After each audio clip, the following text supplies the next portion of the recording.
वाग तू शब्दांना घाल अशी की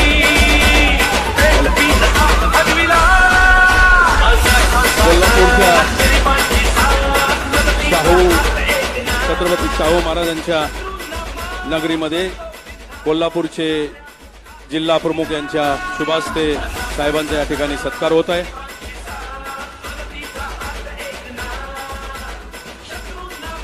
खासदार माननीय राजेजी क्षीरसागर, खासदार धैर्यशील माने, खासदार संजय मंडलिक, जिल्हा प्रमुख राजेखान जमादार, सुजित चव्हाण, रवींद्र माने आणि ऋतुराज क्षीरसागर यांच्या वतीने हा सत्कार। या ठिकाणी साहेबांचं भाषण आता चालू होतंय। एकच मिनिट मी साहेबांच्या परवानगीने बोलतो। मुख्यमंत्री कसा असावा एक 10 मिनिटापूर्वी एक उदाहरण देतो की साहेब या ठिकाणी समोर बसले होते। नांदेड जिल्ह्यातून एक महिला 2 लहान मुलं घेऊन आली होती आणि तिच्या पतीचा अपघाती दुर्दैवी मृत्यू झालेला आहे 6 महिन्यापूर्वी। साहेब इथून उठले, पाठीमागे गेले आणि साहेबांनी आपल्या पक्षाच्या नेत्यांना आदेश दिले, कार्यकर्त्यांना आदेश दिले की ह्या महिलेच्या घरी ताबडतोब 5 लाख रुपये पाठवा असा साहेबांनी त्या ठिकाणी आदेश दिला। मुख्यमंत्री संवेदनशील असा असावा। मी या ठिकाणी साहेबांच्या भाषणाच्या अगोदर 2 घोषणा देणार आहे। जोरदार प्रतिसाद या ठिकाणी मिळाला पाहिजे। अखंड हिंदुस्थानचे हिंदू हृदय सम्राट, मानाचे मान बिंदू, हिंदू हिंदू हिंदू हिंदू अस्मितेचे शिरोमणी सरसेनापती श्रीमान बाळासाहेब ठाकरे यांचा, धर्मवीर आनंदीगे साहेबांचा, महाराष्ट्र राज्याचे लोकप्रिय मुख्यमंत्री, शेतकऱ्यांचे कष्टकऱ्यांचे कैवारी, सातारा जिल्ह्याचे सुपुत्र, महाराष्ट्राचा डहाण्यावाग, महाराष्ट्र राज्याचे मुख्यमंत्री नामदार एकनाथराव शिंदे साहेबांचा। धन्यवाद।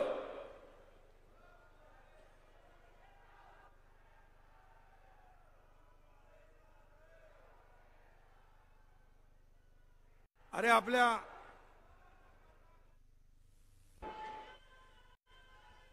बसा, हे आवाज काय रे? आवाज येतोय? शेवटपर्यंत येतोय?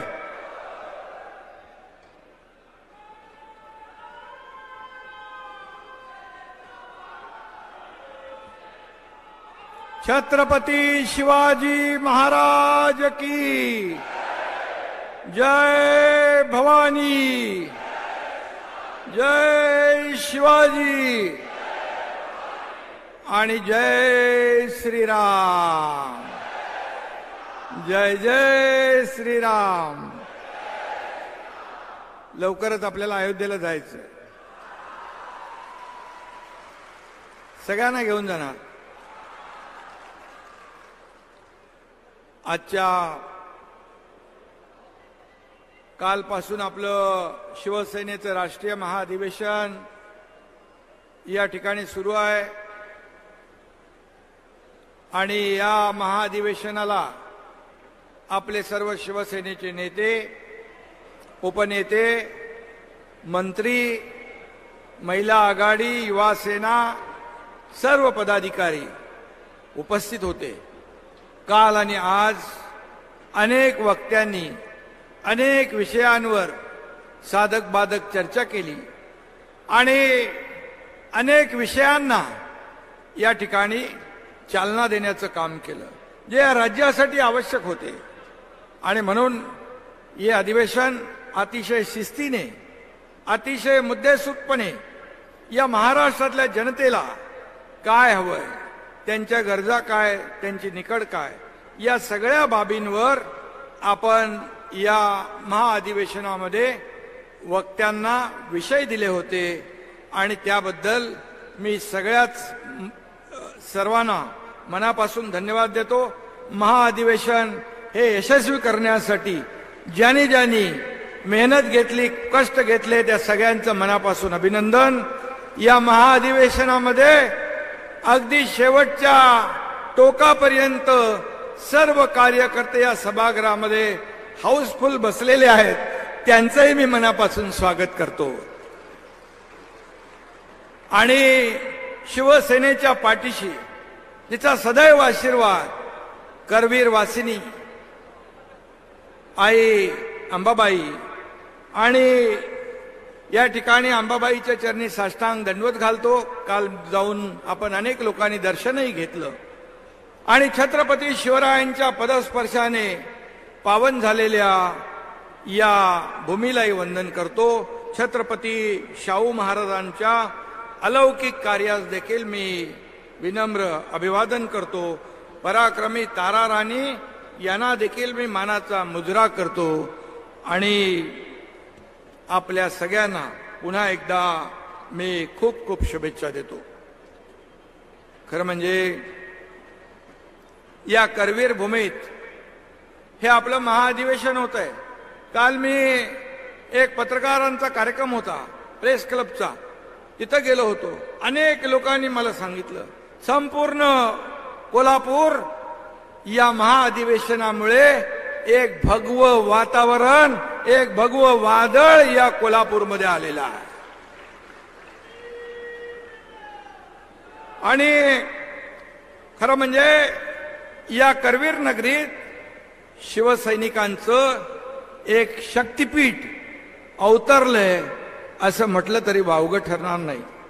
आदरणीय हिंदुहृदय सम्राट बाळासाहेब देखील प्रत्येक शुभ कामाची, मग निवडणुका असतील आणखी काय असेल, या करवीर नगरी या अंबाबाईचं दर्शन घेऊनच कामाला सुरुवात करत होते. आणि आपण देखील बाळासाहेबांचे विचार घेऊन आपण पुढे जातोय, त्यांची भूमिका घेऊन आपण पुढे जातोय आणि आपण देखील त्याचं पालन केलं. आणि आज कोल्हापूरमध्ये आपल्या या महाअधिवेशनाची आपण काल सुरुवात केली.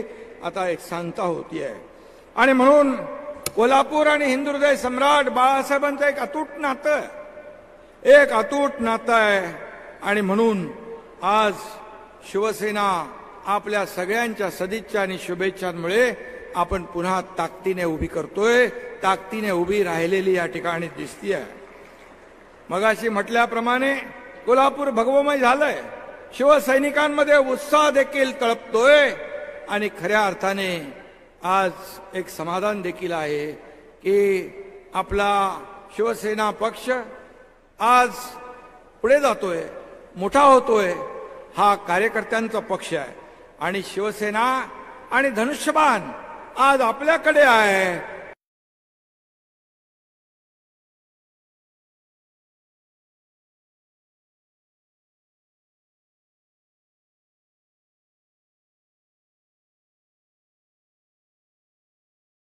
तुमच्याकडे आहे. ही फार मोठी जमेची बाजू आहे आणि म्हणून आपण पुढे घेऊन जातोय. म्हणूनच ह्या सगळ्या गोष्टी शक्य होतात. परंतु हे जरी असलं तरी सुद्धा महाराष्ट्रातल्या जनतेचा आशीर्वाद, त्यांची पुण्याई, त्यांच्या शुभेच्छा देखील आपल्या पाठीशी असणं आवश्यक आहे. आणि आज या कोल्हापूरमध्ये आपल्या एवढ्या गर्दीमुळे शिवसेना कुणाची आहे हे सांगण्याची आवश्यकता राहिलेली नाही. आणि म्हणून मी अधिवेशनामध्ये देखील अनेक आपण अभिनंदनाचे ठराव घेतले, शेतकऱ्यांचे ठराव घेतले, कष्टकऱ्यांचे ठराव घेतले. या राज्यातल्या प्रत्येक घटकाला न्याय मिळाला पाहिजे अशा प्रकारचे आपण ठराव घेतले. अभिनंदनाचे देखील ठराव आपण या ठिकाणी केले. या देशाचे आदरणीय प्रधानमंत्री नरेंद्र मोदीजी यांचं देखील आपण अभिनंदन केलं. करोडो रामभक्तांचं हिंदुहृदय सम्राट बाळासाहेबांचं स्वप्न साकार करण्याचं काम आदरणीय प्रधानमंत्री महोदयांनी केलं. राम मंदिराचं आणि 370 कलम याचं त्यांचा देखील आपण अभिनंदनाचा ठराव मांडला. आणि त्याचबरोबर केंद्रीय गृहमंत्री आणि सहकार मंत्री यांनी देखील सहकार क्षेत्रामध्ये आमूलाग्र बदल घडवला. आणि तुम्हाला सांगायला मला या ठिकाणी आनंद वाटतो की जेव्हा आपला सहकार क्षेत्र, आपले ऊस पिकवणारे शेतकरी, साखर कारखाने अडचणीत आले त्यावेळेस सहकार मंत्री अमित शाह साहेबांनी 10,000 कोटीचं इन्कम टॅक्स माफ केलं. आणि सहकार क्षेत्रामध्ये सर्वसामान्य माणसाला न्याय मिळाला पाहिजे ही भावना मनामध्ये ठेवून अनेक निर्णय घेतले. त्यांचा देखील आपण अभिनंदनाचा ठराव केला, कारण त्यांनी 370 कलम मोदी साहेबांच्या मार्गदर्शनाखाली हटवलं. ती देखील बाळासाहेबांची इच्छा होती. आताच संसद रत्न डॉक्टर आपले श्रीकांत शिंदे आणि आपले आप्पासाहेब बारणे या दोघांना संसद रत्न मिळालं. त्यांचंही आपण अभिनंदन केलं. म्हणजे आपल्या पक्षामध्ये शिवसेनेमध्ये अशी रत्न आहेत की त्यांना संसदेचे पुरस्कारही मिळतात, विधानसभेतले पुरस्कारही मिळतात. आणि म्हणून माझी आपल्याला सगळ्यांना सूचना आहे की जे असे पुरस्कार मिळतात याचं अनुकरण आपण लोकप्रतिनिधींनी केलं पाहिजे. आणि खऱ्या अर्थाने आपण लोकांची आपली नाळ जुळली आहे, लोकांची आपली बांधिलकी आहे, ती जपण्याचं काम केलं, मुद्दे मांडले तर नक्कीच अशा प्रकारचे पुरस्कार आपल्या प्रत्येकाला मिळाल्याशिवाय राहणार नाहीत. अशा प्रकारचं काम मला अपेक्षित आहे. आणि म्हणून आज आपण पाहतोय, जर बाळासाहेब असते, मगाशी कोणीतरी म्हणालं, बाळासाहेब असते तर राम मंदिर होताना 370 कलम हटताना त्यांनी पाहिलं असतं तर या देशाचे प्रधानमंत्री मोदी साहेबांचं त्यांनी अगदी मुक्त कंठाने भरभरून स्वागत केलं असतं, त्यांचं अभिनंदन केलं असतं. परंतु जे वारसा सांगतात, एक शब्दही उच्चारण्याची हिम्मत त्यांनी दाखवली नाही. मग बाळासाहेबांचे विचार आणि वारसा आणि हिंदुत्व सांगण्याची तुमच्याकडे नैतिकता नाही, तुम्हाला अधिकार नाही. आणि म्हणून आज अनेक लोक इथं आलो तरी प्रवेश होत आहेत, नागपूरच्या अधिवेशनात गेलो तरी प्रवेश होत आहेत. 50 आमदार, 13 खासदार, नंतर इथं नीलमताई आहे, उपसभापती नीलमताई, आमच्या कायंदेताई, आणखी ते आमदार तो बजोरिया, दराडे आणि आणखी कितीतरी आमदार शिवसेनेमध्ये येत आहे. आले हजारो लोकप्रतिनिधी, नगरसेवक, जिल्हा परिषद, सगळे सदस्य आणि हजारो लाखो शिवसैनिक आज प्रत्येक जिल्ह्यातले शिवसेनेमध्ये काय येत आहे. कोणी गेला तो जोपर्यंत आहे तोपर्यंत चांगला, गेला की तो गद्दार, गेला की तो कचरा. एक दिवस हेच कार्य करते आणि महाराष्ट्र तुम्हाला कचऱ्यात जमा केल्याशिवाय राहणार नाही. हम दो हमारे दो, अशी परिस्थिती तुम्ही आत्मपरीक्षण करणार की नाही. हे सगळे का जात आहेत, कारण आम्ही शिवसेनेची, बाळासाहेबांची भूमिका घेऊन पुढे चाललो, बाळासाहेबांचे विचार आम्ही घेऊन पुढे चाललोय. आज सर्वसामान्य माणसाला मोठं करण्याचं काम बाळासाहेबांनी केलंय. इकडे मंत्री बसलेत, खासदार बसलेत, आमदार बसलेत, नेते बसलेत, आणि मी देखील मुख्यमंत्री म्हणून तुमच्या समोर उभा आहे. हे शिवसेनेचेच आशीर्वाद, बाळासाहेबांचेच आशीर्वाद, हे कदापि मला विसरता येणार नाही. हे शिवसेनेमध्येच घडू शकतं. आणि म्हणून तुम्ही सर्वसामान्य माणूस जेव्हा या राज्याचा मुख्यमंत्री होतो तेव्हा त्याला सर्वसामान्य माणसाची कदर, सर्वसामान्य माणसाच्या वेदना, सर्वसामान्य माणसाचे कष्ट त्याला माहीत असतात. आणि म्हणून आज आत्मपरीक्षण, आत्मचिंतन कुणी केलं पाहिजे हे आपण समजायला पाहिजे, पाहायला पाहिजे आणि त्यावर उपाय करायला पाहिजे. हे मला आपल्याला सांगण्याची आवश्यकता नाही.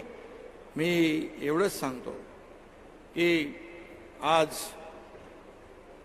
या महाराष्ट्रामध्ये मी जिथं जिथं जातो तिथं तिथं हजारो लोक रस्त्याच्या दुतर्फा का थांबतात. काय त्यांना वेळ जात नाही म्हणून. अगदी उशिरापर्यंत मी गणपतीत मुंबईत फिरलो, पुण्यात फिरलो, नाशिकमध्ये फिरलो, रात्री मुंबईमध्ये 3-3, 3:30, 4-4 वाजेपर्यंत का लोक थांबतात? जर आम्ही चुकीचं पाऊल उचललं असतं तर ते लोक थांबले असते. मुंबईमध्ये मी एक तुम्हाला किस्सा सांगतो. असे अनेक किस्से आहेत, अनेक घटना आहेत, अनेक प्रसंग आहेत. मी जाताना एका गणपतीच्या दर्शनाला एका गॅलरीमध्ये खाली एक वृद्ध महिला बसली होती, हातामध्ये ती काठी होती. मी पाहिलं, मी गणपतीचं दर्शन घेऊन आलो. वाजले होते 2:45 रात्रीचे. मी परत आलो तर मला वाटलं आता ते वृद्ध महिला गेल्या असतील. माझ्या आईसारख्या वयाच्या होत्या. पाहिलं तर तिथेच बसल्या होत्या. त्यांच्यावर एक दुसरी मुलगी होती. मी विचारलं, एवढा वेळ तुम्ही इथे जागत बसलात? त्या म्हणाल्या, मला मुख्यमंत्री एकनाथ शिंदेला बघायचं होतं. हे प्रेम आहे, ही आपुलकी आहे. हे पैसे देऊन विकत घेता येत नाही, हे पैसे देऊन मिळवता येत नाही.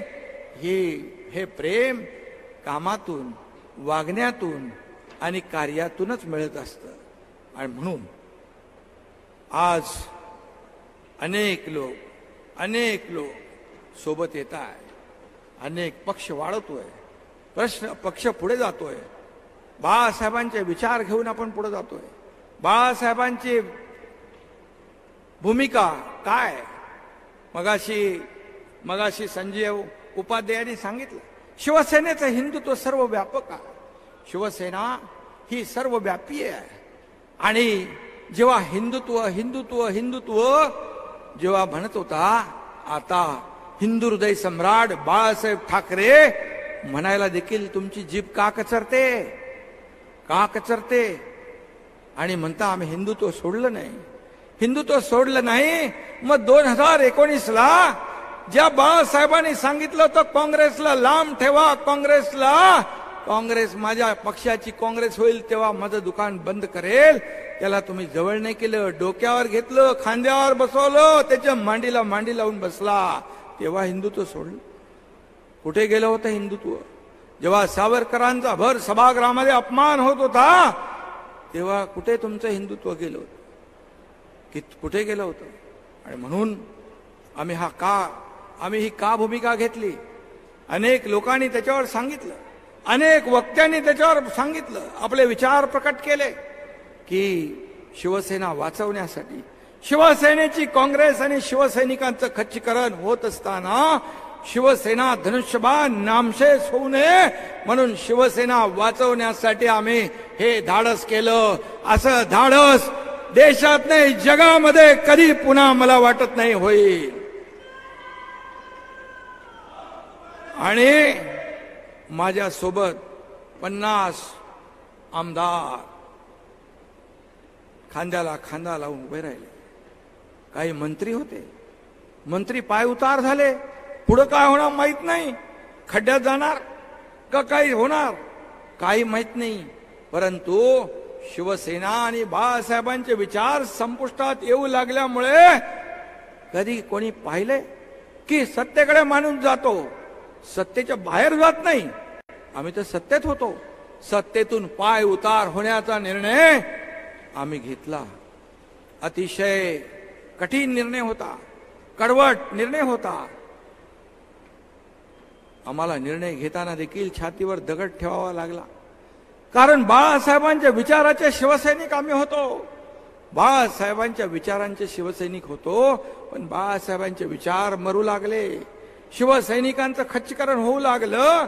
त्यावेळेस मग शिवसेना वाचवण्यासाठी आम्हाला पक्षामध्येच राहून, पक्ष नेतृत्व जेव्हा एखादा चुकीचा निर्णय घेतो त्या वेळेस मात्र पक्षामध्ये आपल्या विचारांची भूमिका, बाळासाहेबांची भूमिका मांडण्यासाठी, पुढे नेण्यासाठी आम्ही हे पाऊल टाकलं.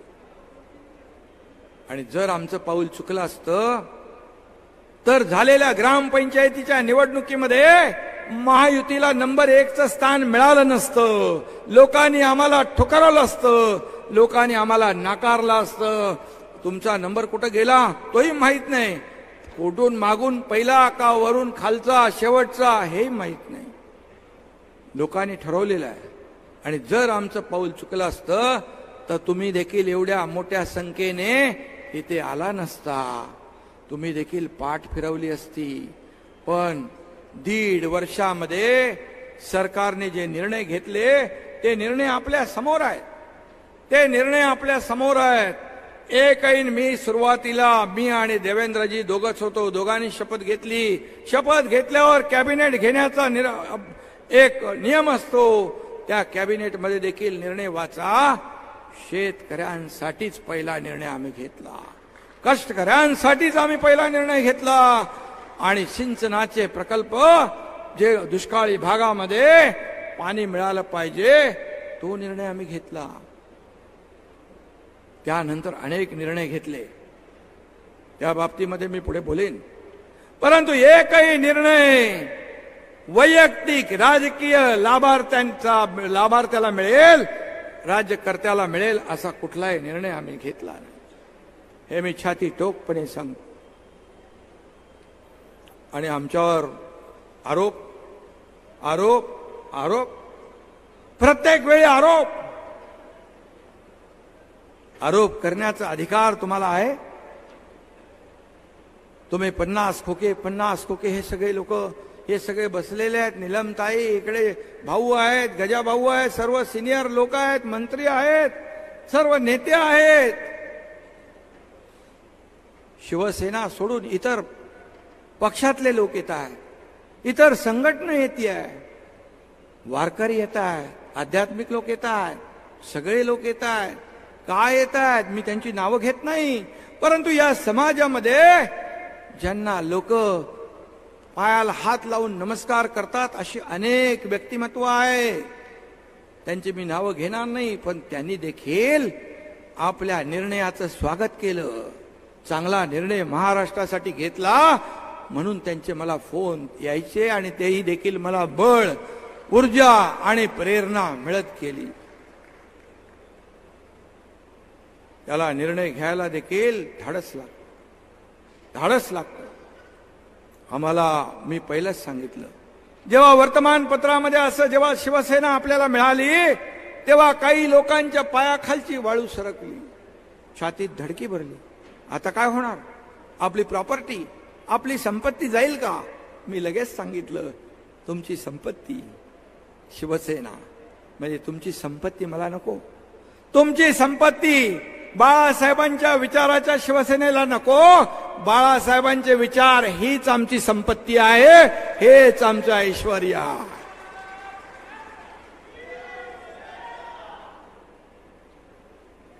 तुम्ही काय केलं?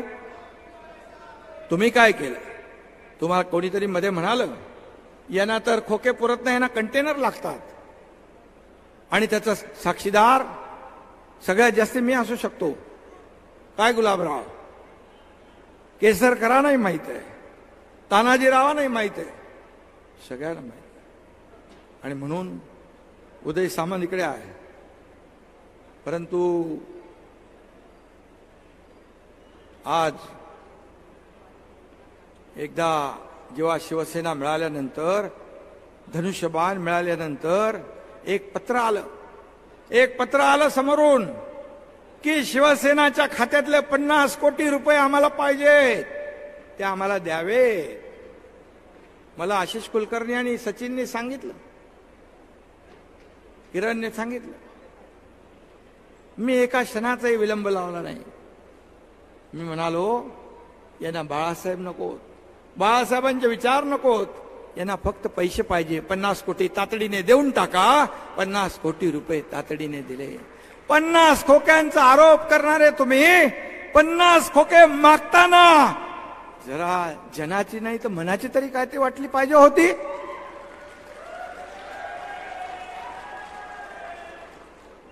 कसले आरोप करतायत रोज?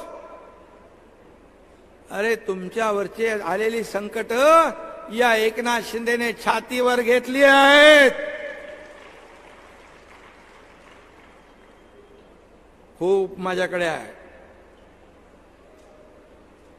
बऱ्याचशा गोष्टी काही बोलायची वेळ येईल तेव्हा मी नक्की बोलेन. आज काय झालंय? मातोश्री बाळासाहेब असताना मातोश्री हे पवित्र मंदिर होतं. त्याचं आता काय झालंय? उदास हवेली झालेली आहे. काय आहे तिथे? बाळासाहेबांचं वास्तव्य तोपर्यंत ते पवित्र मंदिर होतं. आज तुम्ही कशा पद्धतीने वागताय? कशा पद्धतीने वागताय? जिथून वाघाची डरकाळी फुटायची तिथून आता रडगाण्याचा आवाज येतो, शिव्या शाप देण्याचा आवाज येतो, दुसरं काही नाही. हे बाळासाहेबांनी कधी केलं नाही. आणि म्हणून बाप चोरला, वडील चोरले, सारखा रोज रोज रोज अरे बाळासाहेब पुण्या एकट्या दुकट्याची मक्तेदारी नव्हती. बाळासाहेब तमाम शिवसैनिकांसाठी दैवत होतं.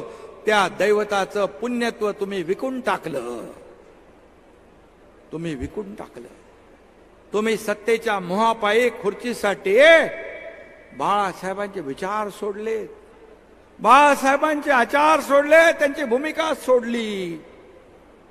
मला माहित होतं. मगाशी केसरकर म्हणाले ते सत्य आहे. मला माहित होतं यांना मोह झालाय, यांना स्वार्थ भावना जागृत झाली आहे. माझ्या आमदारांना मी लोकांना हातापाया दादा बाबा का सांगून त्या हॉटेलमध्ये थांबून ठेवलं. भाऊ गजब भाऊ बोले हे नवीन कार्यक्रम जो चाललाय हा चुकीचा आहे, हा आपल्याला परवडणारा नाही. कोण कधी खड्ड्यात घालेल ते माहित नाही. तरी सुद्धा मी सांगितलं ठीक आहे, आपण संयम ठेवूया, संयम ठेवूया. एका पक्षप्रमुखाला या सत्तेचा मोह आतापासून नव्हता, 2004 पासून होता. सुप्त इच्छा होती. अर्जुन खोतकर आता मला खुणवतायत. अर्जुन खोतकर साक्षीदार आहेत, आणखी काही लोक साक्षीदार आहेत. अरे आम्हाला सांगितलं असतं. मी म्हणालो जेव्हा मला म्हणाले की शरद पवार साहेबांनी सांगितलं की तुम्हाला मुख्यमंत्री व्हावं लागेल, मी म्हणालो ते घाबरले होते. अगदी रडवेला चेहरा होता. एकनाथ शिंदेची रिॲक्शन काय पाहत होते. मी क्षणभर मनात विचार केला, आता ह्यांच्या मनामध्ये मोह आलेला आहे, सत्याची खुर्ची यांना पाहिजे. मी क्षणात म्हणालो मग ठीक आहे तुम्ही पुढे व्हा. नाही मला कुठे व्हायचं होतं, आता ते जाऊ द्या, तुम्ही पुढे व्हा, आम्ही तुमच्या मागे आहोत. हे मला सांगितलं सगळ्यांनी. ज्याने सांगितले पाठवले होते त्यांनी सांगितलं, आणि ज्यांना सांगितलं होतं तुम्ही नाव सुचवा त्यांनी सांगितलं. लपतात का गोष्टी या? तरी सुद्धा मी ठीक आहे बाबा, आपल्या प्रमुखाला एक स्वार्थ भावना, मोह, मायाचं जाळ यांच्या आजूबाजूला आहे, जाऊ दे. एकनाथ शिंदे कधी पदाला लापापलेला नव्हता. मला काही नकोय, मला प्रेम पाहिजे, प्रेम, मला काही नकोय. मी त्यांना सांगितलं, तुम्ही मला हे सांगितलं असतं तर मी तसा माहोल तयार केला असता. परंतु तरी सुद्धा मला कुठं व्हायचं होतं. हा त्यांचा डायलॉग एकदम फिट होता. एक सांगतो तुम्हाला, ते जसे दिसतात तसे नाही. इनोसेंट चेहरा, इनोसेंट चेहऱ्याच्या मागे अनेक चेहरे आहेत. एक गाणं आहे, एक काय तो, एक चेहरे के पीछे, एक चेहरे पे कई चेहरे लगा लेते हैं लोग, असा विषय आहे तो. केसरकरांना पण मी सांगितलं होतं एकदा, तुम्ही आणि मी एकच आहे, तुमची भूमिका आणि माझी भूमिका एकच आहे, पण तुम्ही पुढे जाताना काळजी घ्या, तोंड घशी पडू शकता. ते मला म्हणाले बरोबर बोलला होता तुम्ही, कारण मी जास्ती ओळखतो. आणि म्हणून तुम्ही ज्या शिवसेना भाजपा युती बरोबर लढलात, या जनतेने शिवसेना भाजपा युती म्हणून तुम्हाला मतदान केलं, त्यांच्या बरोबर सरकार स्थापन करायला पाहिजे होतं.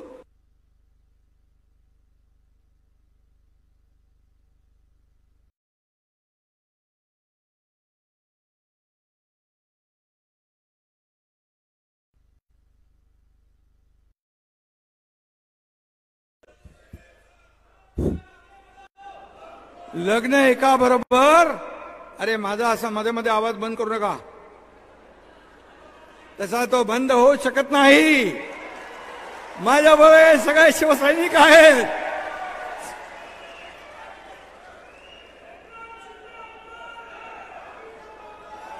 असं नको, आपल्या बरोबर ते लोक, ते सोडून बरेच लोक आहेत. तर आणि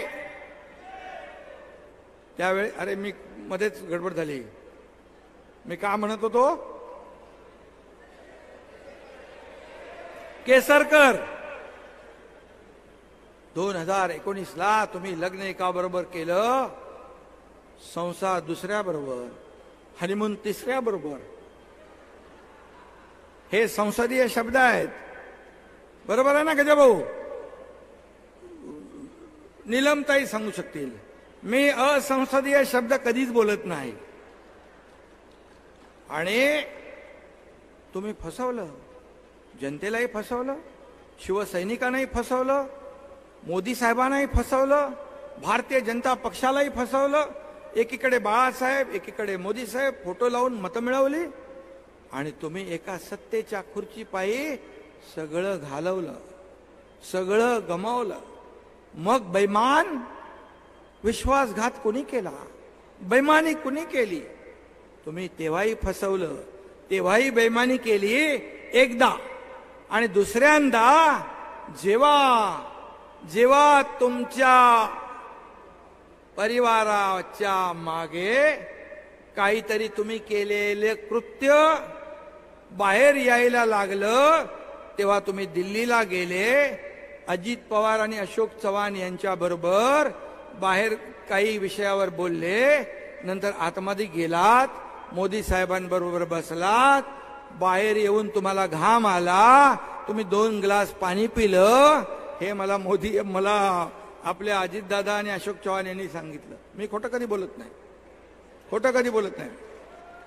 आणि तुम्ही त्यांना कमिटमेंट करून आलात की आता आपण एकत्र येऊया आणि आपली युती करूया. म्हणजे एकदा नाही, तुम्ही 2दा फसवलंय, 2दा फसवलंय या महाराष्ट्रातल्या जनतेला आणि मोदी साहेबांना देखील. आणि मग तुम्ही आमच्यावर कसे आरोप करू शकता? आम्हाला कसा तुम्ही शिवाय साप देऊ शकता? आम्हाला कसं गद्दार म्हणू शकता? आम्हाला कसं बेईमान तुम्हाला ठरवता येईल? आम्ही ते केलेलं नाही. आम्ही शिवसेना धनुष्यबाण वाचवला. आज तुमची काय परिस्थिती आहे?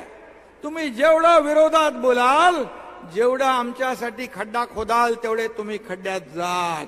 आज दिसतंय तुमच्या सभा, त्याही पाहतोय, हे इलेक्ट्रॉनिक चॅनल देखील दाखवतंय. तुम्ही देखील बाबांनो, जी वस्तुस्थिती आहे ती दाखवत जा. आमचं अधिवेशन पण दाखवा. शेवटच्या खुर्चीपर्यंत सगळ्या खुर्च्या भरलेल्या आहेत.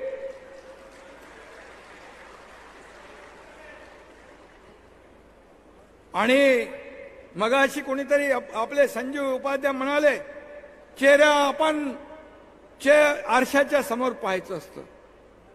तर खरं म्हणजे वारसा सांगणाऱ्यांनी स्वतः पहिला आरसा पाहावा, आरसा पाहावा आणि स्वतःची कर्तृत्व जी आहेत ती आरशात पाहावी.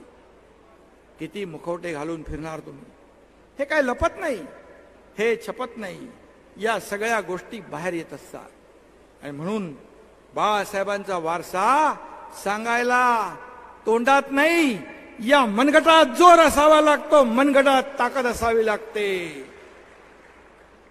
आणि म्हणून ज्यांनी शिवसेना वाढवण्यासाठी अतोनात मेहनत केली, रक्ताचं पाणी केलंय, ते नेते बसलेले आहेत, कार्यकर्ते बसलेले आहेत. शिवसेना मोठी करणे, शिशिर शिंदे बघा तिकडे आहे, त्यांनी तर पाकिस्तानची मॅच होऊ नये म्हणून ते कुठलं स्टेडियम, वानखेडे स्टेडियम खोदून टाकलं, जेलमध्ये पण गेले. असे किती आहेत लोक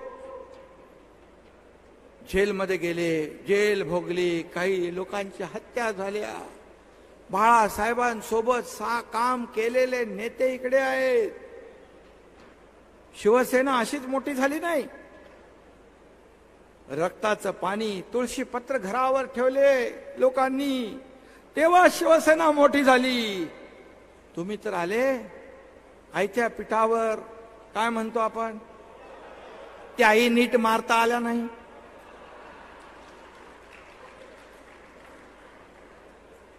आणि म्हणून मी सांगेन, असा कुठला पक्षाचा प्रमुख असतो की आपल्याच नेत्याचा पान उतारा करायचा, कारस्थान करायचं. जे मनोहर जोशी मुख्यमंत्री असताना त्यांना भर सभेतून व्यासपीठावरून खाली उतरायला लावलं. कुणाचं कारस्थान, कुणाचं कारस्थान? त्यांचं घर जाळायला माणसं पाठवली, ही कुणाचं कारस्थान? ज्याला सांगितलं तो आपल्या बरोबर आहे.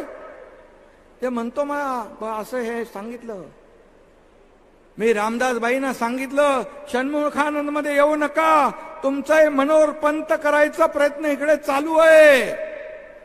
त्यांचा देखील अशाच प्रकारचा अपमान करण्याचा कारस्थान त्यांनी केलं. गजाभाऊ इकडे बसलेले आहेत, त्यांना किती वेळा परत पाठवलं तेही त्यांना माहिती आहे. याच लोकांनी शिवसेना मोठी केली. हेच लोक बाळासाहेबांच्या खांदा लावून काम करत होते. आज नारायण राणे साहेब असतील, राज ठाकरे साहेब असतील, काय मागितलं होतं त्यांनी? काय त्यांचं तुम्हाला त्रास होता? का त्यांना घालवलं? बाळासाहेबांच्या मनात नव्हतं. पण जे दरबारी राजकारण करणारे, कानामध्ये भुंगा करणारे या लोकांनी सांगितलं. त्यामुळे एक इन्सिक्युरिटी, आपल्या नेतृत्वावर स्वतःला कॉन्फिडन्स पाहिजे. जर आपला कार्यकर्ता मोठा असेल, होत असेल, तर नेत्याला अभिमान पाहिजे. का घालवले यांना तुम्ही? का घालवले? जे एखादा चांगला भाषण करायला लागला तर त्याचं भाषण कट करायला लागले. इथं गुलाबराव पाटील बसले, त्यांना त्यांचा चांगला अनुभव आहे. रामदास भाई, अनेक नाव आहे. आपला माणूस जर चांगलं वक्तृत्व आहे, चांगलं नेतृत्व सिद्ध करू शकतो, तर पक्ष नेतृत्वाने त्याच्या पाठीशी खंबीरपणे उभं राहायला पाहिजे. खंबीरपणे उभं राहायला पाहिजे, तरच तो पक्ष मोठा होतो. असा पक्ष मोठा होत नाही. 2-4 टकल्यांना सोबत घेऊन पक्ष मोठा नाही होत. मी स्वतः बोललोय, मी जाहीरपणे सांगतो, मी स्वतः बोललोय. जेव्हा मला सांगितलं मी कुठला तरी काय निवडणूक जिंकली का काहीतरी केलं होतं, तसे अनेक कार्यक्रम मी करत असतो, केले होते. मला म्हणाले असे 3-4 एकनाथ शिंदे पाहिजे. मी म्हणालो असं नाही, तुम्हाला असे एकनाथ शिंदे नाही, ताकदीचे कार्यकर्ते या महाराष्ट्रात वेगळ्या वेगळ्या ठिकाणी तयार करायला पाहिजे. त्यांना बळ दिलं पाहिजे, त्यांच्या पाठीशी उभं राहिलं पाहिजे, तर शिवसेना मोठी होईल. तुम्ही आलेख बघा, आलेख बघा. आपले जेवढे नेते शिवसेना सोडून गेले, हे शिवसेना सोडून फक्त आणि फक्त कुणामुळे गेले? गजाभाऊला माहित आहे.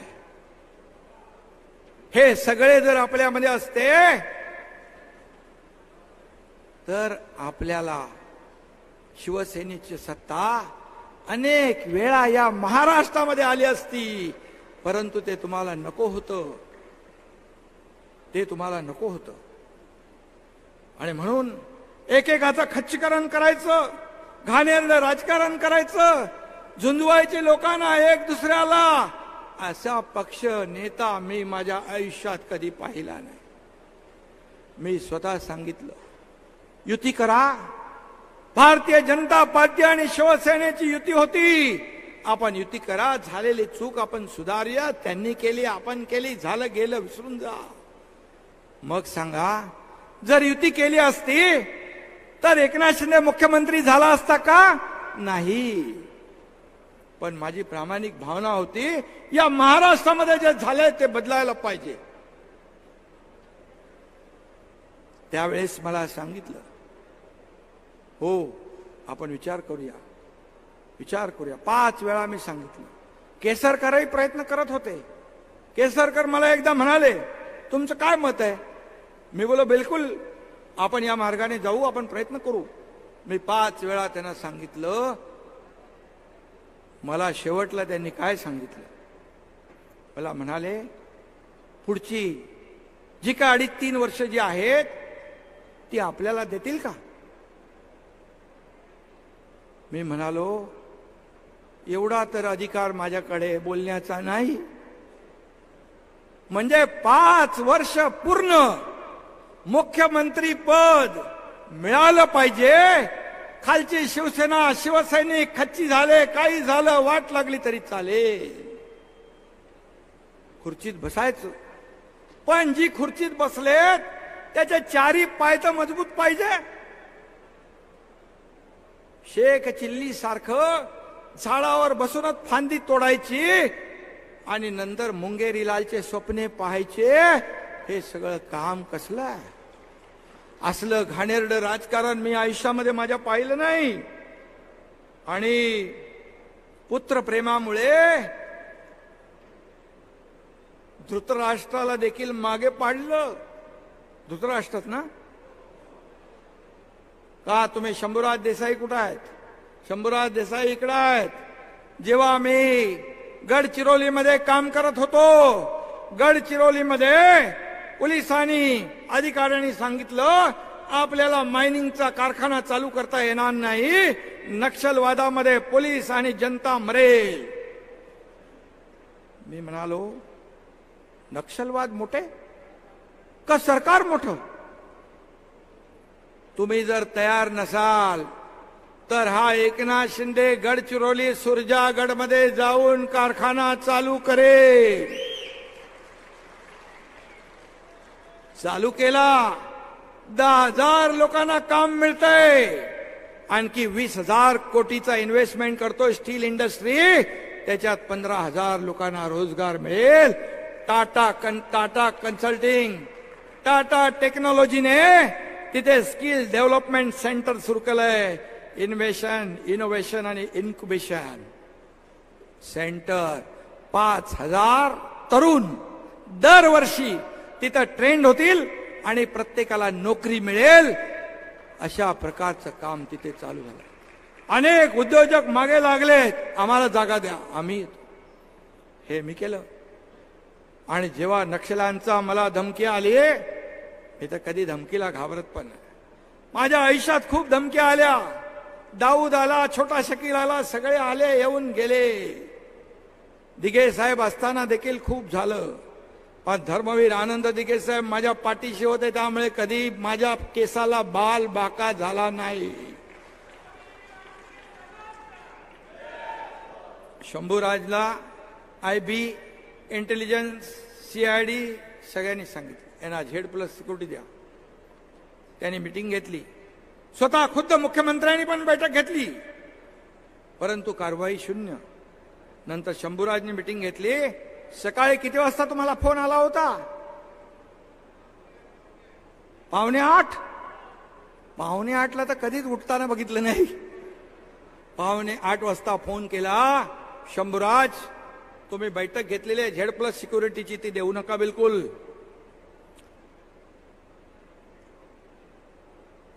मला यांनी फोन केला, तुमची नको मला.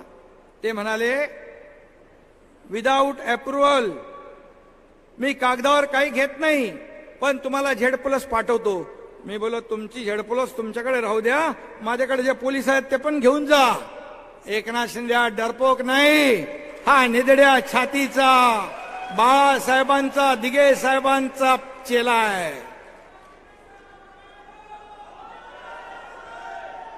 काय तुमच्या मनामध्ये होतं की नक्षलाने एकनाथ शिंदेची हत्या करावी, त्याचा खून करावा, काट्याने काटा निघावा, असं होतं का?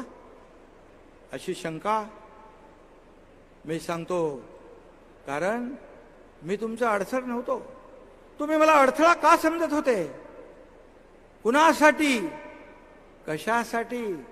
मला तुम्ही सांगितलं असतं, मी अगदी भोळा बावडा मन मोकळेपणाचा माणूस आहे. मला तुम्ही सांगितलं असतं हे असं करायचं आहे, याला पुढं करायचं आहे, याला पुढे न्यायचं आहे, तर मी अगदी मन मोकळेपणाने सगळं सोडलं असतं. मी कधीही कुठलाही पद, कुठली सत्ता, कुठलंही मंत्रीपद, मुख्यमंत्रीपद माझ्या आयुष्यामध्ये कधी मागितलं नाही. मी मागितलं नाही. छल कपट समोरून करायचे. अनेक वेळा मला वर्षावरून खाली मी आल्यानंतर बैठक चालू आहे, बैठक चालू आहे, 7-8 वेळा असं झालं. मी पण स्वाभिमानी आहे. अर्धा तास थांबायचो, नंतर मी जायचो, नंतर मी माहिती घ्यायचो कुणाची बैठक. ते 2-3 लोक बसलेत गप्पा मारत, मोबाईलमध्ये खेळत. ही बैठक म्हणजे तुम्ही जाणीवपूर्वक माझा छळ करत होता. माझ्या डिपार्टमेंटमध्ये हस्तक्षेप होता, आपल्या सगळ्यांना माहित आहे. मग सिडको असेल, MMRD असेल, सगळ्या असेल. तुम्हाला मी अनेक वेळा बोललो, माझ्या अधिकाऱ्यांना बोलवून घ्यायचे.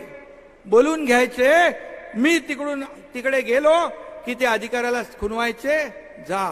तो अधिकारी काय करायचा, तिथून निघायचा आणि माझ्या बंगल्यावर नंदनवनला थांबायचं जाऊन. मला क्यों आया? बोले मुझे बोला मंत्री जी आए हैं, अभी आप जाओ, बाद में बुलाएंगे. कशाला? अरे मी 2-3 वेळा 4 वेळा बघितल्यानंतर स्वतः सांगितलं, तुम्हाला काय पाहिजे ते मला सांगा. एकनाथ शिंदेला अजून तुम्ही ओळखलं नाही का एवढे वर्ष? तुम्हाला जे पाहिजे ते देईन. मी देणारा आहे, घेणारा नाही. कशासाठी अशा प्रकारची घाणेरडी? आणि त्या काळामध्ये माझ्या घरावर आंदोलन करणार, हल्ला करणार म्हणून बैठक झाली. बैठकीमध्ये इथे बसलेले काही लोक असू शकतात. कोण जाणार? पुढं कोण जाणार? आणि माझ्याकडे येणं काय हेरा गावायचं काम नाही. माझ्याकडे मधमाशांचं पोळ आहे. मधमाशांचं पोळ कार्यकर्त्याचा मोळ आहे. ही मधमाशी कुणाला कुठं चावेल ते कळणारही नाही. त्याला हिंमत लागते. आलेले मी तेव्हा बोललो होतो, आलेले पायाने जाताना अँब्युलन्स मध्ये गेल्याशिवाय राहणार नाहीत. असे माझे कार्यकर्ते आहेत. जाऊ द्या. काल मी श्रीकांतचं भाषण समोरून ऐकलं, तेव्हा मला कळलं की एक बाप म्हणून, माझ्या आईवडिलांचा मुलगा म्हणून, एक नवरा म्हणून मी अपयशी ठरलो. ही खंत आतापर्यंत मला वाटत नव्हती, कारण मला काल श्रीकांतनी माझे डोळे उघडले. कारण त्याला जे आलेले अनुभव, तो शाळेत कुठे जातो, तिथून तो मेडिकलमध्ये कधी गेला, MBBS कधी झाला. एकदा मी तो बोलायला पाहिजे होतं त्यांनी, एकदा मी गेलो होतो त्याच्या DY पाटील मध्ये. MBBS झाला, MS पहिलं वर्ष पूर्ण केलं. नंतर त्याला निवडून येण्यासाठी कल्याण डोंबिवली मतदारसंघामध्ये सुशिक्षित तरुण चेहरा पाहिजे म्हणून त्याला उभा केला. त्याच्यानंतर त्यांनी फायनल इयर MSचं त्यांनी त्याच्यानंतर केला. खासदार अगोदर झाला, नंतर ऑर्थोपेडिक सर्जन, शेवटचं वर्ष त्यांनी पूर्ण केलं. खरं आहे. त्याला कोणीतरी विचारलं, तुझ्या वडिलांच्या बरोबर, परिवाराच्या बरोबर इतक्या वर्षामधले काही आठवणी सांग. काय सांगणार तो आठवणी? काय सांगणार? कारण मी जेव्हा जायचो तेव्हा माझे आई वडील, मुलगा हे सगळे झोपलेले असायचे. ते सकाळी शाळेत जायचो तेव्हा मी झोपलेला असायचो. पिता पुत्राची, माझ्या वडिलांची, आईची भेट 15-15 दिवस, 1-1 महिना होत नव्हती. आणि त्यांनी कालच्या भाषणामुळे तो बोलून गेला. तो वस्तुस्थिती बोलून गेला, त्याच्या मनातलं बोलून गेला. आतापर्यंत कधी त्यांनी मला सांगितलं नव्हतं, परंतु त्यांनी देखील तुम्हाला एक परिवार समजला असेल म्हणून त्या परिवाराच्या समोर त्यांनी खंत व्यक्त केली. पण माझ्या बापाचा मला अभिमान आहे असंही म्हणाला तो, त्याचाही मला अभिमान आहे.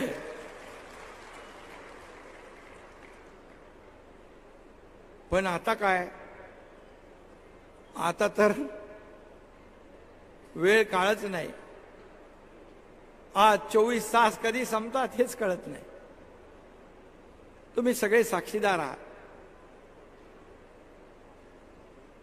आता अख्खं महाराष्ट्र, अख्खी शिवसेना, आपले बांधव भगिनी, सगळाच माझा परिवार आहे. त्यामुळे महाराष्ट्र आपला परिवार आहे. माझं कुटुंब, माझा परिवार इतक्यापुरतं मर्यादित आपण नाही. मला कळतं की आज जी पापुलकी, जे प्रेम जनतेमध्ये मला पाहायला मिळतं, त्यामुळे मी किती थकलेला असलो तेव्हा लोक जेव्हा मला मिळतात, पुन्हा मी चार्ज होऊन जातो, पुन्हा मला ऊर्जा मिळते, टॉनिक मिळते. म्हणून मला लोक विचारतात, तुमच्या कामाचं रहस्य काय? माझ्या कामाचं रहस्य गर्दी, हेच माझं टॉनिक आहे. माझे कार्यकर्ते हेच माझं टॉनिक आहे. सगळ्यांना या गर्दीमध्ये इच्छा असून देखील भेटता येत नाही, परंतु मी भेटण्याचा प्रयत्न करत असतो. पोलिसांनाही मी सांगतो, अरे परिवार आहे माझा, तुम्ही सांभाळून घ्या. ते त्यांच्या सुरक्षेचं काम करत असतात. हे कवचकुंडल आहे, याच्यातून मला काही धोका होणार नाही. आणि मारने वाले से बचाने वाला बडा होता है. त्यामुळे मी कुठल्याही संकटाला कधी घाबरत नाही, कधी घाबरलो नाही, कधी घाबरणार नाही. ये बाळासाहेब आनंद दिघे साहेबाचा चेला हा एकनाथ शिंदे आहे. आयुष्यामध्ये माझ्या खूप प्रसंग आले, पण मी कधी डगमगलो नाही. दुःखाचेही आले. तुमच्यासारखे कार्यकर्ते, दिघे साहेब सगळे माझ्या पाठीशी उभे राहिले, आणि म्हणून मी आज तुमच्या समोर उभा राहून बोलू शकतो. नाही तर हा एकनाथ शिंदे देखील आयुष्यामध्ये एका टप्प्यात कोलमडला होता. पण दिघे साहेब म्हणाले, माझ्या घरी दिघे साहेब 5 ते 6 वेळा आले. त्यांच्या डोळ्यात मी पहिल्यांदा त्यावेळेस अश्रू पाहिले. मला म्हणाले, आता एकनाथ, या शिवसैनिकांसाठी, या जनतेसाठी, या लोकांसाठी तुला जगायचं आहे. त्या दिवसापासून मी कामाला लागलो. मागे वळून पाहिलं नाही. काय केलं नाही आपण? घरात दारावर तुळशी पत्र ठेवलं. काय दिलं आम्ही परिवाराला? एक त्या MBBS MS डॉक्टरचं एक हॉस्पिटल त्याचा बाप उभा करू शकला नाही, याची खंत आणि दुःख माझ्या मनात अजूनही आहे. आणखी काय द्यायचं तुम्हाला? निवडणुका कुठल्या असू दे, ठाण्याची असू दे, ठाणा जिल्हा पहिला पूर्ण काँग्रेसमय होता. याच एकनाथ शिंदेने ठाणा जिल्हा शिवसेनामय केला. नाशिकची निवडणूक असू दे, नागपूरची, काटोलची असू दे. काटोलला एक लोकसभेची पोट निवडणूक होती, आपणही काही लोक होता. कुठलीही निवडणूक असू दे, महापौर पदाची असू दे, कसली असू दे, खासदारकी असू दे, पोट निवडणूक असू दे, हा एकनाथ शिंदे आपली सगळी टीम घेऊन जायचा, सगळं करायचा, जे जे लागतं ते सगळं, आणि त्या माणसाला विजयी करायचा. शाल आणि पुष्पगुच्छ घेऊन जायचा आणि त्यांना आम्ही घालायचो. असा कार्यकर्ता तुम्ही का ओळखला नाही?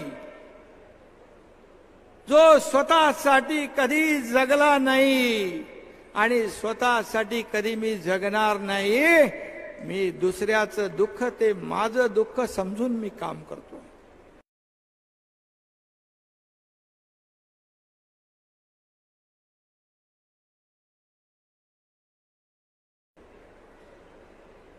आणि म्हणून डबल सगळे माझे सहकारी इकडे बसले, तेही काम करतायत. आणि म्हणून त्याच्या भावनाशी मी सहमत आहे, त्याच्या भावनांशी मी सहमत आहे. आणि म्हणून मी एवढंच सांगेन की त्याने हेही म्हटलं की राजा का बेटा राजा नहीं होगा। हे खरा है, राजा का बेटा राजा नहीं होगा, जो काम करेगा वो राजा बनेगा। मी उद्या सांगतो तुम्हाला, तुमच्यातला मी असाच बाळासाहेबांचं भाषण समोर बसून ऐकायचो, तुमच्यातलाच एखादा कार्यकर्ता उद्या काम करून मोठा झाला आणि तो इथे मुख्यमंत्री म्हणून बोलायला लागला तर सगळ्यात जास्त आनंद मला होईल, अभिमान मला वाटेल। ही शिवसेना आहे। या शिवसेनेमध्ये कोणी मोठा नाही, छोटा नाही, कोणी मालक नाही, नोकर नाही। हे नोकर आणि मालक समजत होते। एक मध्य प्रदेशचा प्रमुख, दिल्लीचा प्रमुख, पक्ष प्रमुख, राज्य प्रमुख, ते जेव्हा मला दिल्लीत भेटायला, दिल्लीत आपली बैठक होती सगळ्या राज्य प्रमुखांची, आपण निर्णय घेतल्यानंतर ते सगळे राज्य प्रमुख आपल्या सोबत आले, त्या दोघांना फोन गेले, तुम तो मालिक के साथ रहना मांगता है, नौकर के साथ क्यों जा रहे? म्हणजे आम्ही नोकर। त्यांनी त्याच्या भाषणात पण सांगितलं तिकडे, इथं मालक नोकर कोणी नाही, सर्व समान, सर्व आपण कार्यकर्ते म्हणून काम करायचंय, मोठा छोटा कोणी नाही। तुम्ही तर समजतो तुम्ही सगळे मुख्यमंत्री आहात माझ्यासाठी, तुम्ही एकनाथ शिंदे बनून काम करायचं। आणि मुघलांच्या जमान्यामध्ये मुघलांच्या घोड्याला देखील संताजी धनाजी दिसायचे। गुलाबराव, संताजी धनाजी तुम्हारे इधर आए थे ना, अभी येऊन गेले। कोण आया था? बछड़ा आया था का? ठीक है, लेकिन गुलाबराव, इतके उन्हाळे पावसाळे तुम्ही बघितलेत, जेल भोगलेत, अंगावर पोलिसांच्या लाट्या काट्या खाल्ल्यात, तुमच्यामुळे गर्दी होत होती। त्यांना वाटतं की आम्हाला बघून लोक येतात, तुमच्यामुळे येत होते लोक, तुम्ही नसल्यामुळे बदल तुम्ही बघितला, बदल मी पाहिला। आणि म्हणून एक शेतकऱ्याचा मुलगा, एक कष्टकऱ्याचा मुलगा, एक सर्वसामान्य घरातला मुलगा मुख्यमंत्री झाला, याचं दुःख त्यांना आहे, याची जेलसी आहे, याचा द्वेष आहे। बोलण्यातून ते जाणवतंय। का शेतकऱ्याच्या मुलाने मुख्यमंत्री होऊ नये? का धनदांडग्या आणि सोन्याचा चमचा घेऊन आलेल्याच लोकांनी मुख्यमंत्री व्हायला पाहिजे? हा काय करारनामा आहे? मी म्हणालो जो काम करेगा वही राजा बनेगा, तुम्हाला ते नको आहे। परिवारवाद या सगळ्या गोष्टींना आपण फाटा दिला पाहिजे। सगळं आज मी दावोसला गेलो, 3,73,000 कोटीची इन्व्हेस्टमेंट आणली, तरी दुःख। मी शेतावर गेलो हेलिकॉप्टरने, तरी हेलिकॉप्टरने शेतावर जातो आणि शेती करतो, मग काय चालत जाणार मी? अरे मी शेतकरी आहे, मी तिथं गेल्यावर मी आपोआप माझे पाय तिकडे वळतात। शेती आणि मातीशी माझी नाळ जुळलेली आहे, मी विसरू शकणार नाही। मग हेलिकॉप्टर मध्ये जाऊन शेती करणारा बरा का हेलिकॉप्टर मधून फोटो काढणारा बरा? ते सांगा मला। शेती करणारा बरा। आणि म्हणून मी कुठं ते मगाशी कोणी सांगितलं, कुठली वाडी ती? इरशाळवाडी। इरशाळवाडीला गेलो मी, दादा भुसे माझ्याबरोबर होते, गुलाबराव होते, आपलं नाही उदय सामंत होते। मला म्हणाले लवकर चला, आता आपलं काम झालं इथून। मी म्हणालो हो जाऊया, आपण जाऊया। मला जायचं होतं वरती, वरती म्हणजे वर नाही, तिकडे इरशाळवाडीवर। एवढ्या लवकर नाही, तुमची सेवा करायची आहे, शिवसेना वाढवायची आहे, सगळं करायचं आहे। आणि मी एसपीच्या गाडीत बसलो, कलेक्टर आणि एसपी आम्ही तिघच गेलो डायरेक्ट इरशाळवाडी। तिथं गेलं तेही तुम्हाला दुःख। मुंबईतल्या गल्लीमध्ये, मुंबईतल्या रोडवर झाडू मारून पाणी मारताना बघितलं तरी तुम्हाला दुःख. मी काय केलं पाहिजे? दिल्लीमध्ये प्रधानमंत्र्यांना भेटायला गेलो तरी दुःख, तरी द्वेष. आणि म्हणून मग मी काय करावं? घरी बसावं तुमच्यासारखं? मी काम करणारा कार्यकर्ता आहे, मी लोकांना भेटणारा कार्यकर्ता आहे, लोकांमध्ये जाऊन त्यांच्या वेदना आणि व्यथा जाणून घेणारा मी मुख्यमंत्री आहे.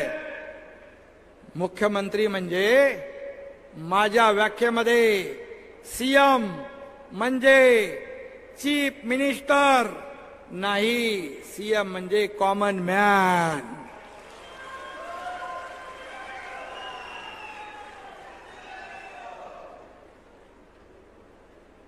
दाढीवर आले, भले दाढीला खेचून आणले असते. अरे दाढी काय ती अशी काय एवढी हलकी आहे का? हलकी आहे? या दाढीने तर तुमची गर्वाची आणि अहंकाराची गाडी खड्ड्यात घातली ना. हलक्यामध्ये घेऊ नका, मी आधी बोललोय. आणि म्हणून या दाढीला जनतेची नाळ देखील कळते, म्हणून कुठे कुठे नाड्या कोणाच्या आहेत त्याही मला माहित आहे, जुळलेल्या. मी जास्त बोलत नाही, एक सिंबॉलिक बोलतो, समोरून देखील त्याचा अर्थ काय आहे तो घ्यावा, बोध घ्यावा आणि त्याप्रमाणे मला पुन्हा बोलण्याची संधी देऊ नये, नाही तर सगळंच होईल. कोविडमध्ये बघितलं आपण, कोविडमध्ये पाहिलं फेसबुक लाईव्ह करणारे कोण आणि रस्त्यावर पीपी किट घालणारे कोण हेही आपण पाहिलं. अरे मला असे मेसेज यायचे कार्यकर्त्यांचे, मी, माझी आई, माझी मुलगी आम्ही ऍडमिट आहोत, काही समजत नाही, आमचा जीव धोक्यात आहे, पुन्हा भेट होईल का माहित नाही, एकदा तरी भेटून जा. मला वाटायचं हा खरंच कार्यकर्ता आपला, बरं वाईट झालं तर आयुष्यामध्ये आपल्या मनामध्ये खंत राहील. मी जायचो, भेटायचो, त्यांना धीर द्यायचो, ती बरी व्हायची माणसं.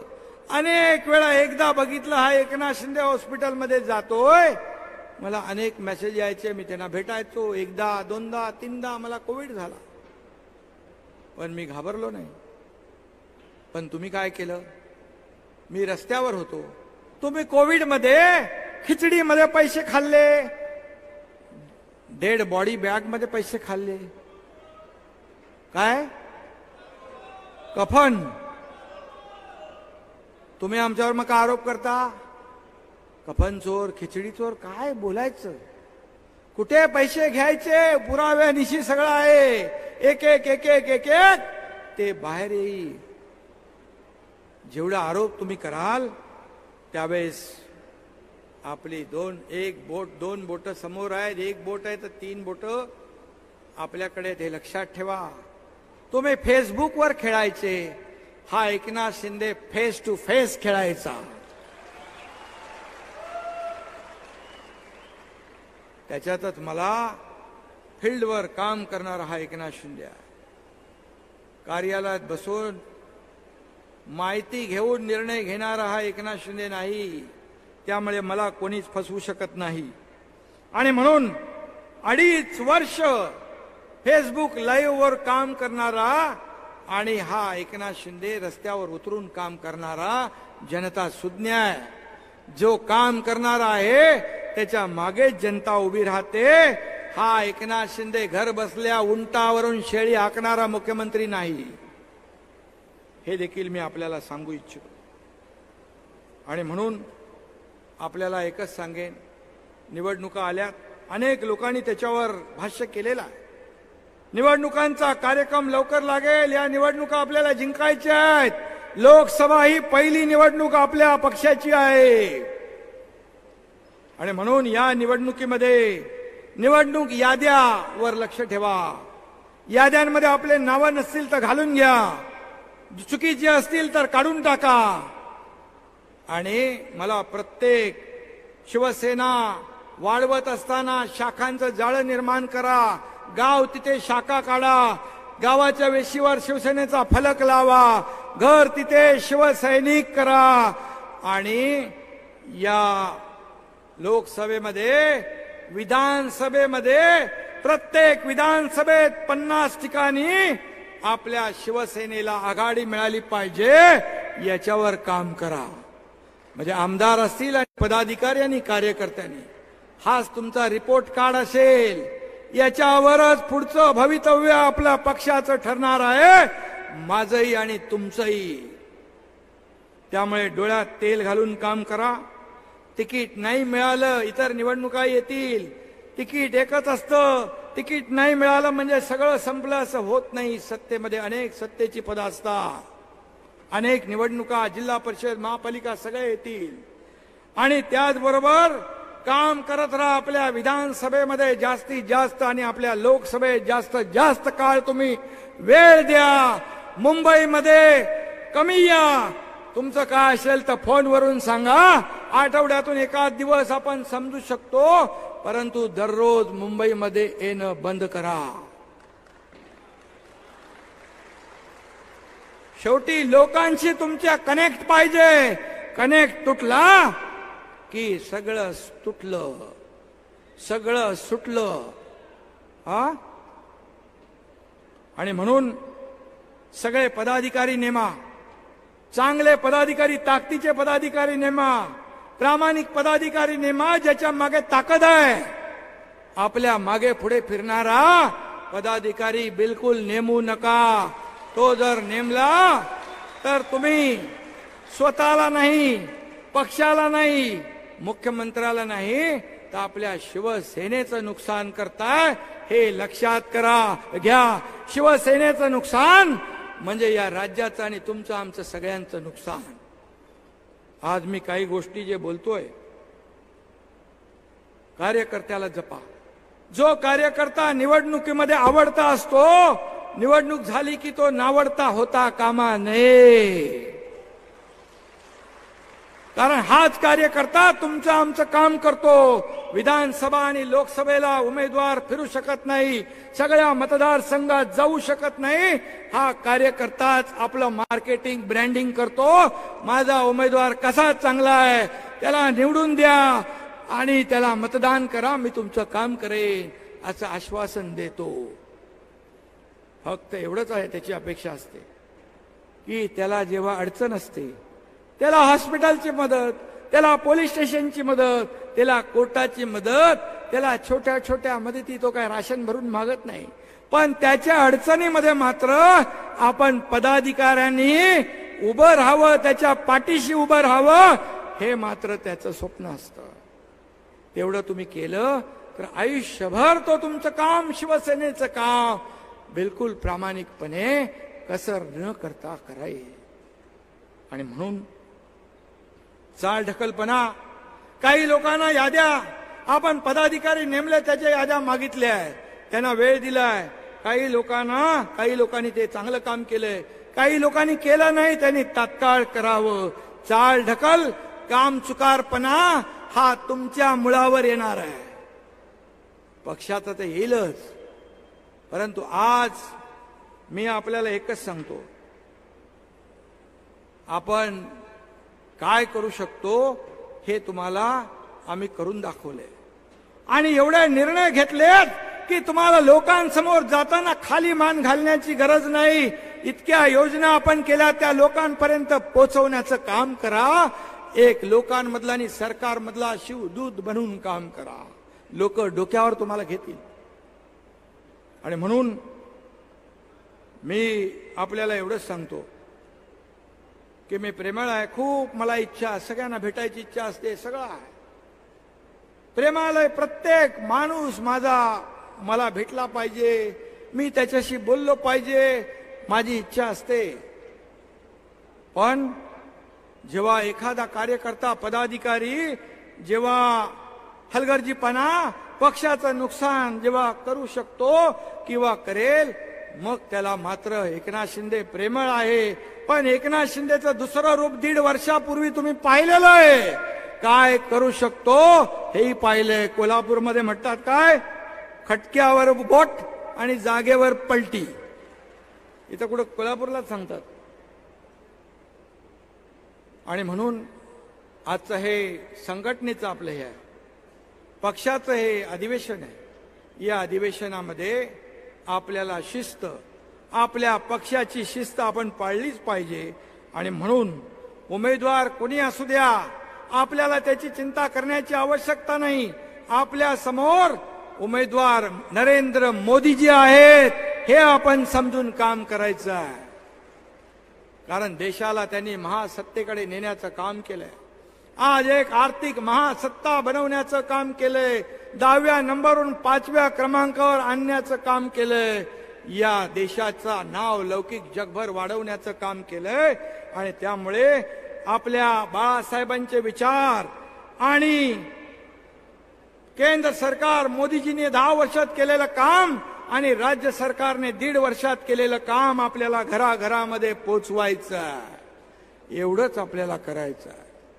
आणि म्हणून या ठिकाणी घराघरामध्ये आपल्याला हे जर पोचवलं तर मला वाटतं आपल्याला या महाराष्ट्रामध्ये आज 48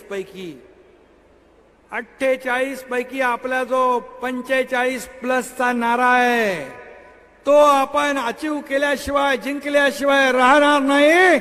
अशा प्रकारचं काम आपल्याला करायचं आहे. आणि म्हणून मी आपल्याला एवढं सांगेन, बाळासाहेबांचे विचार, त्यांची भूमिका याला कदापि तडा जाऊ देणार नाही. माझ्या शरीरामध्ये रक्ताचा शेवटचा थेंब असेपर्यंत या महाराष्ट्रातल्या शिवसैनिक आणि जनतेची सेवा हा एकनाथ शिंदे अविरतपणे करत राहील. अशा प्रकारचा शब्द मी आपल्याला देतो. शेवटी तुम्ही सहकार्य, तुम्ही माझा परिवार आहात. आणि म्हणून काही गोष्टी मला थोडे आज आपलं महाअधिवेशन यामध्ये काही गोष्टी ज्या मला शिस्तीच्या बोलाव्या लागतात त्याप्रमाणे आपल्याला काम करायचं आहे. आणि म्हणून काम आपण केलं तर नक्की या महाराष्ट्रामध्ये एक सर्वसामान्य लोकांचं सरकार, या राज्यातल्या माता भगिनींचं, शेतकऱ्यांचं, कष्टकऱ्यांचं, कामगारांचं, तरुणांचं आणि ज्येष्ठ पण इकडे बसलेत, वारकऱ्यांचं, धारकऱ्यांचं सरकार या ठिकाणी काम करतंय. आणि म्हणून पुन्हा एकदा आपल्याला येत्या लोकसभेमध्ये निवडणुकीत देशभरातून 400 पार, मोदीजींनी म्हटलंय देशभरात 400 पार. आणि आपलं नारा आहे महाराष्ट्रात 45 पार. आणि हा संकल्प जो आहे, हा संकल्प सिद्धीला नेण्यासाठी आजचं हे महाअधिवेशन फलद्रूप होईल. याच्यातून चांगली फलनिष्पत्ती होईल. आणि या राज्यामध्ये मगाशी कोणीतरी सांगितलं की या मुख्यमंत्री एकनाथ शिंदे, आपले देवेंद्र फडणवीस, अजित पवार, या आपण सगळे महायुती काम करतेय. महायुतीच्या कामाच्या जोरावर, या सर्वांगीण विकासाच्या जोरावर लोकांपर्यंत आपण गेलो तर 45 पार व्हायला काही वेळ लागणार नाही. आपल्याला फक्त ते पोचवायचं आहे. आणि म्हणून तुम्हाला मी पुन्हा एकदा सांगतो, आपण शिवसैनिक आणि मुख्यमंत्री हे जे नातं आहे, हे मुख्यमंत्री म्हणून मी कधी स्वतःला समजलो नाही, समजणार नाही. मी कालही कार्यकर्ता म्हणून काम करत होतो, आजही कार्यकर्ता म्हणून काम करतोय आणि उद्याही कार्यकर्ता म्हणून काम करणार. आणि आपला संकल्प सिद्धीस नेऊया. धन्यवाद. जय हिंद, जय महाराष्ट्र. Yeah.